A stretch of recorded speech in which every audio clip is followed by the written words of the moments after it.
না যাই না কইরাছি গুনাহ মাফ কইরা দশাই রাব্বানা তুমি সারা কে আছে আমার আল্লাহ তুমি সারা কে আছে আমার আরে তুমি যদি মাফ না করো যাইব আমরা কারো দারে দয়া কইরা দয়া করবেন দান বলেন দয়া কইরা দয়া করবেন দান আল্লাহ পরওয়ার গুনাহ খাতা মাফ করো আমার বলেন গুনাহ খাতা মাফ করো আমার আল্লাহ পরওয়ার গুনাহ খাতা মাফ করো আমার আরে তোমার যত বান্দা আছে নারী বলো পুরুষ বলো ইবাদত করে যে তোমার আল্লাহ ইবাদত করে যে তোমার আরে নারী পুরুষ বান্দা যত তুমি আল্লাহ ক্ষমা করো দয়া কইরা ক্ষমা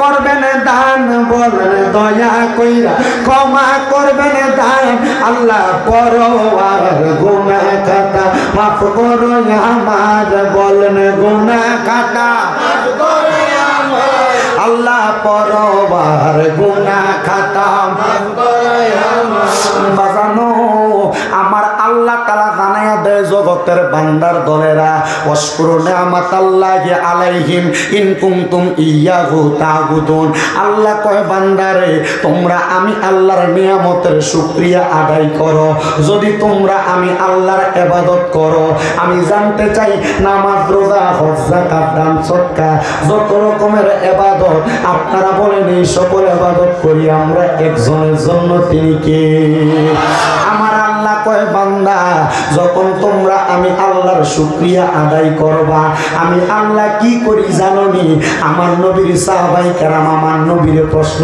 করে ইয়া রাসূলুল্লাহ ইয়া হাবিবাল্লাহ নবী গো আপনি বলেন না আল্লাহর নিয়ামতের শুকরিয়া আদায় করলে আমার আল্লাহ কি করে আমার নবী কয় উম্মত আল্লাহর নিয়ামতের শুকরিয়া আদায় করলে আমার আল্লাহ তাআলা ওই বান্দারে আল্লাহর নিয়ামত আরো বেশি করে বাড়াইয়া দেয় সাহাবায়ে কেরাম কয় নবী গো কেমন নিয়ামত বাড়াইয়া দেয় আপনি নবী বলেন না আমার নবী কয় উম্মত যখন আল্লাহর কোন বান্দা সামান্য কোন ইনকাম কইরা আল্লাহর আলহামদুলিল্লাহ বলে আমার আল্লাহ তাআলা ওই বান্দারে সামান্য ইনকামে বেশি প্রশান্তি দান করে কিন্তু আমরা তো মানব জাতি নাফরমান আমরা নাফরমানির কারণে আল্লাহর প্রশংসা করতে পারি না বলে হুজুর কেমনে গো দেখবেন বেড়ার ঘরে ঘুমায়া বান্দা চিন্তা করে আল্লাহ যদি আমার একটা বিল্ডিং ঘরে ঘুমানোর সুযোগ দিত কিন্তু পাগলা বোঝে না পাগলা যদি বেড়ার ঘরে ঘুমায়া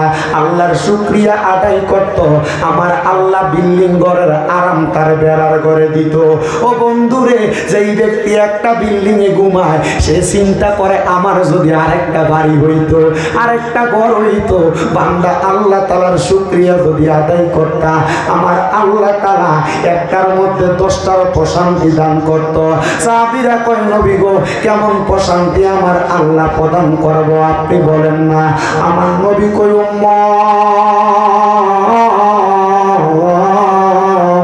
ও আমি নবীর উম্মতের দলেরা দুনিয়ার জমিনে আল্লাহর কোন বান্দা যদি আল্লাহ তাআলার শুকরিয়া আদায় করে আমার আল্লাহ তাআলা এক নাম্বার বান্দার নিয়ামত দেয় হায়াত বাড়ায়া দেয় ও বন্ধুরে হায়াতটা বাড়ায়া দিলে তোমার কি লাভ হইব জানোনি দুনিয়াতে কোন মানুষ হার্ট অ্যাটাক করলে স্ট্রোকের রোগী হয়ে গেলে ব্যক্তিটারে আইসিইউর মধ্যে রাখার জন্য সর্বনিম্ন 65 থেকে 1,20,000 টাকা খরচ হয় কিন্তু আমার আল্লাহ এত দয়াবান আমার আল্লাহ এত মায়াবান আল্লাহ কয় বান্দা যখন তুমি আমার প্রশংসা করবা শুকরিয়া আদায় করবা আমি আল্লাহ তাআলা তোমার হায়াতটা এমনি বাড়াইয়া দিব 2 নাম্বার ওই বান্দা যদি অভাব অনটনের মধ্যে থাকে আমার আল্লাহর শুকরিয়া আদায় করার কারণে আমার আল্লাহ তাআলা ওই বান্দার অভাব অনটনগুলা দূর করে দেয় বাজান রে 3 নাম্বার আল্লাহর বান্দা যদি যদি আল্লাহর শুকরিয়া আদায় করে,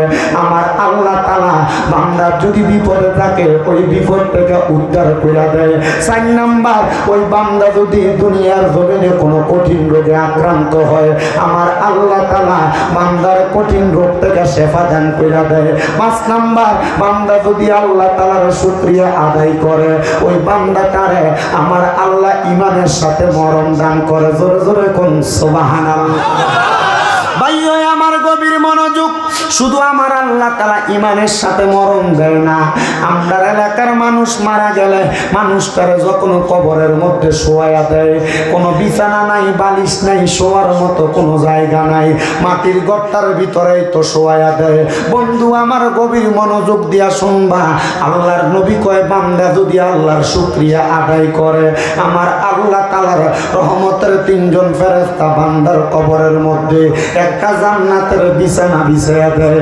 7 নাম্বার, আমার আল্লাহর বান্দা যদি আমার আল্লাহ তাআলার ইবাদত করে এবং প্রশংসা করে আমার আল্লাহ তাআলার ওই বান্দাটার কপালের মধ্যে আমার আল্লাহ একটা নূরের আলো জ্বালায়া দিব, যে আলো দিয়া বান্দার কবরটা নূরান্বিত আলোকিত হয়ে যাবে।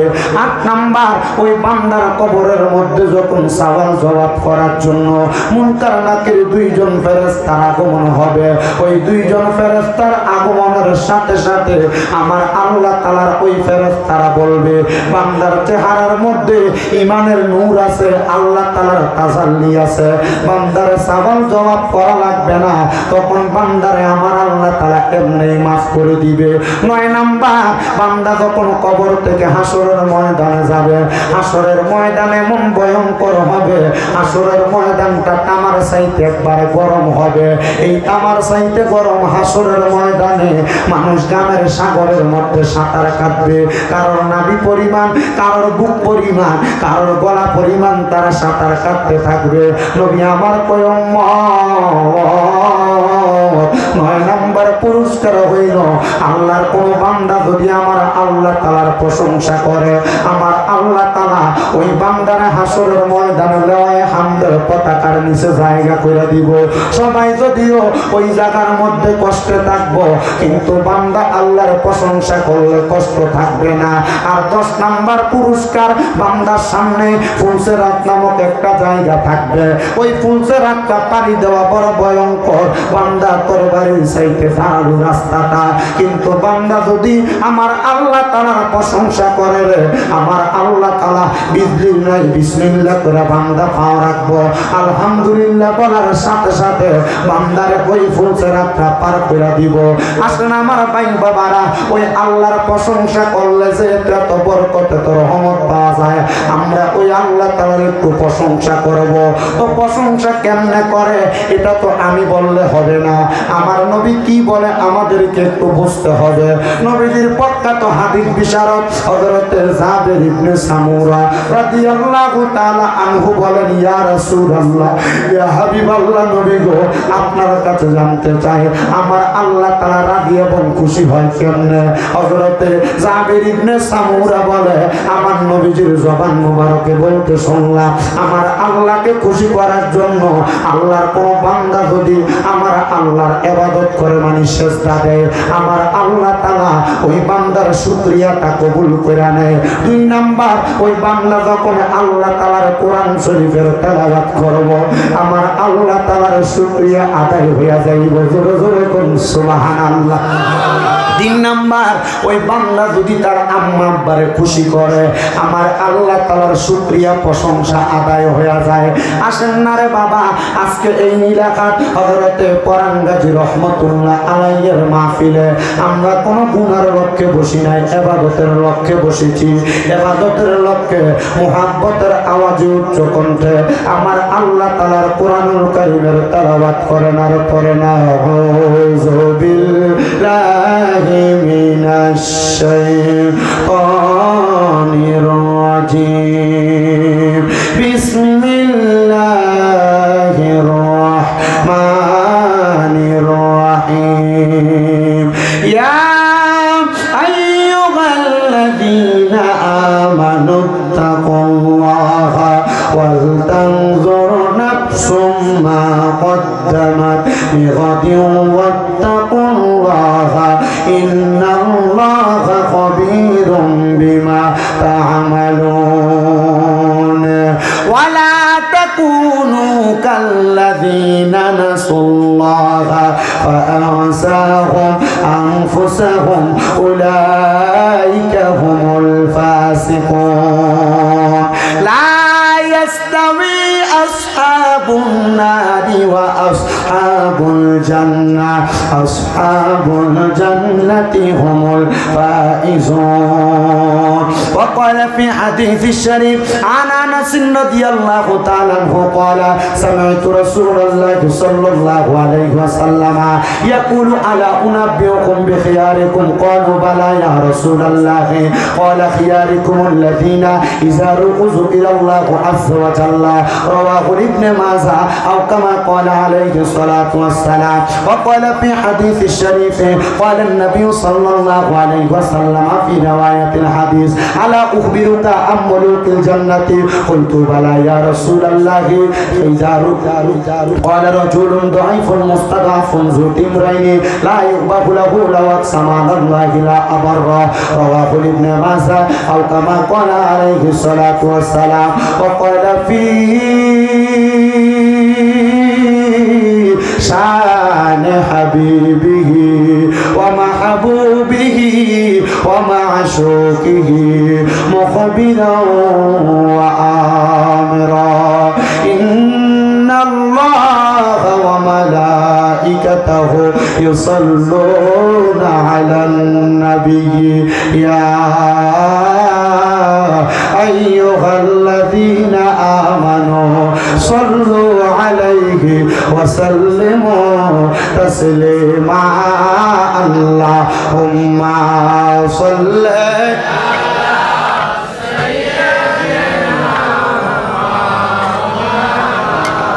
محمد وعلى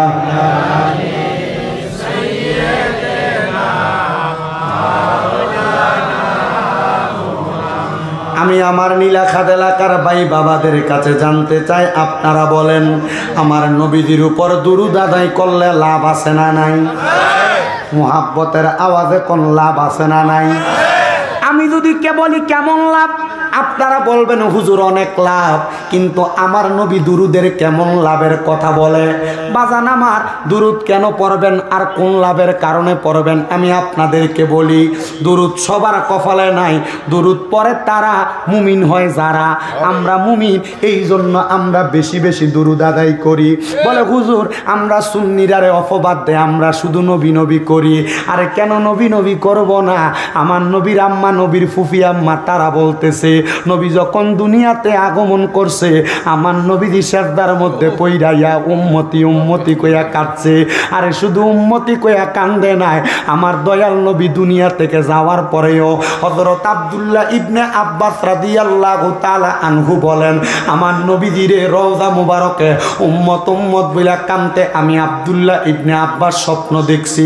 তাহলে নবী যদি উম্মত উম্মত করে আমরা উম্মত নবী নবী করব, এটাই তো কথা। কিন্তু বন্ধু আমার আপনি নবী নবী করবেন এটা আপনার নসিবে থাকতে হবে, কারণ নসিবে তো তাদের থাকবে যারা আমার নবীর উপর ঈমানটারে তাজা রাখবে। আমার আল্লাহ তাআলা কুরআনুল কারীমে ঘোষণা করে ইয়া আইয়ুহাল্লাযীনা আমানু, ওকে যারা ঈমান আনছো আল্লাহ তাআলা ইমামদারদেরকে ডাক দিয়া কয়। আমার আল্লাহ এই আয়াতের মধ্যে কোন মসজিদের ইমাম সাহেবরে ডাক দেয় না, কারণ জানে বহু মসজিদের ইমামেরা মিম্বরে বয়া বয়া নবীর সালাতু সালামের বিরুদ্ধে বলে, আমার নবীর মিলাদ কিয়ামের বিরুদ্ধে কথা বলে। এই জন্য আমার আল্লাহ কোনো মুসলমানের ডাক দেয় না, কারণ বহু মুসলমান এই জায়গায় মিলাদ পড়লে এই জায়গায় পড়ে, যেখানে পড়ে না সেখানে তাল মিলাইয়া চলে। আমার আল্লাহ এই জন্য কয় ইমানদারেরা শোনো শোনো সল্লু আলাইহি, তোমরা ওই নবীর উপর দুরূদ আদায় করো, ওয়াসাল্লিমু তাসলিমা, এবং তোমরা ওই নবীরে সালাম দাও আদবের সাথে। বলে হুজুর আমরা সুন্নিরা নবীরে নবীরে দাঁড়ায়া সালাম দিলে আমরারে কয় আমরা বেদাতি। এটা কোরআনে নাই, হাদিসে নাই, কোনো জায়গায় নাই। আল্লাহ কয় ওয়াসাল্লিমু তাসলিমা, তাসলিমান আয় তাকরিমান, তাকায়া দেখো আয় তাজিমান। সালাম দাও আদবের সাথে, বইয়া সালাম দিলে শুধু আদব না, দাঁড়ায়া দাঁড়ায়া সালাম দিলেও আদব হয়। এই জন্য আমরা নবীরে ইয়া নবী সালাম আলাইকা বইলা সালাম দেই। বাজানো ও আমার নীলা খাদেলাকার ভাই বাবারা, পর্দার অন্তরালের মা বোনেরা, মরার পরে যদি নবী পাইতে চাও, মরার সময় যদি নবী পাইতে চাও, কবরে যদি নবীর শাফাত পাইতে চাও, তাইলে নবীর দুরূদ বেশি বেশি করে আদায় করবা। আমার নবী কয় দুনিয়ার জমিনের ভিতরে কেউ যদি আমি নবীর প্রতি একবার দুরূদ আদায় করে, আমার আল্লাহ তাআলা তার নামের উপরে জান্নাতের মধ্যে একটা বৃক্ষ রোপণ করে, গাছ লাগাইয়া দেয়। নবী গো গাছটা লাগাইলে তার কি লাভ হইব? আমার নবী কয় লাভটা কি হইব জাননি রে? ওই গাছে যত পাতা থাকবে, ওই পাতার পরিমাণ নেক আমল আমার আল্লাহ তারা আমল নামার মধ্যে উঠাইয়া দিবে। জোরে জোরে কোন সুবহানাল্লাহ। ভাই আমার গভীর মনোযোগ। কিন্তু আমি তাকে দেখলাম ওই নবীর দুরুদে তো আপনারা পড়তেছেন, কেউ জোরে কেউ আস্তে, কেউ হুজুরের মুখের দিকে ছায়া রইছেন। আমার নবী কি কয় শোনেন, নবী কয় উম্মত, আমার উম্মতের মধ্যে সবচাইতে বকিল হইল সেই ব্যক্তি, সবচাইতে কিপটা হইল সেই ব্যক্তি যার সামনে আমি নবীর দুরুদ আদায় করা হয়, কিন্তু সেই ব্যক্তি তার জবানরে বোবার মতো কইরা রাখে। তো আমরা তো বকিল না, আমরা তো কিপটা না, আমরা তো বালা মানুষ, নবীর উম্মত, আমরা নবীর দুরুদরা মোহাব্বত নিয়ে পড়ব। নবী আবার অন্য জায়গায় কয় উম্মত, যেই ব্যক্তি আমি নবীর প্রতি যত বেশি দুরুদ আদায় করব, জান্নাতের ভিতরে ওই ব্যক্তি আমি নবীর তত কাছাকাছি থাকব। তো আমরা সবাই নবীর কাছাকাছি থাকতে চাই। মরার পরে কবরে, হাসরে, মিজানে, ফুলসেরাতে আসেন রে বাবারা, ওই নবীর কাছাকাছি থাকার জন্য মোহাব্বতে দরুদ পড়ি। আল্লাহুম্মা সাল্লি আলা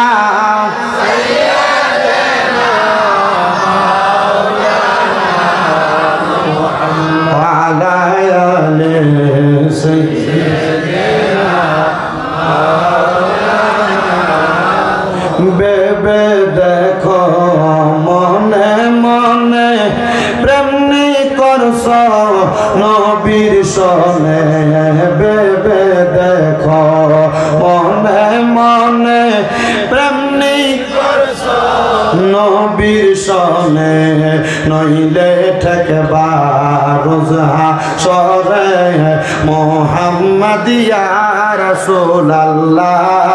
আল্লাহুম্মা সাল্লি আলা সাইয়্যিদিনা মাওলানা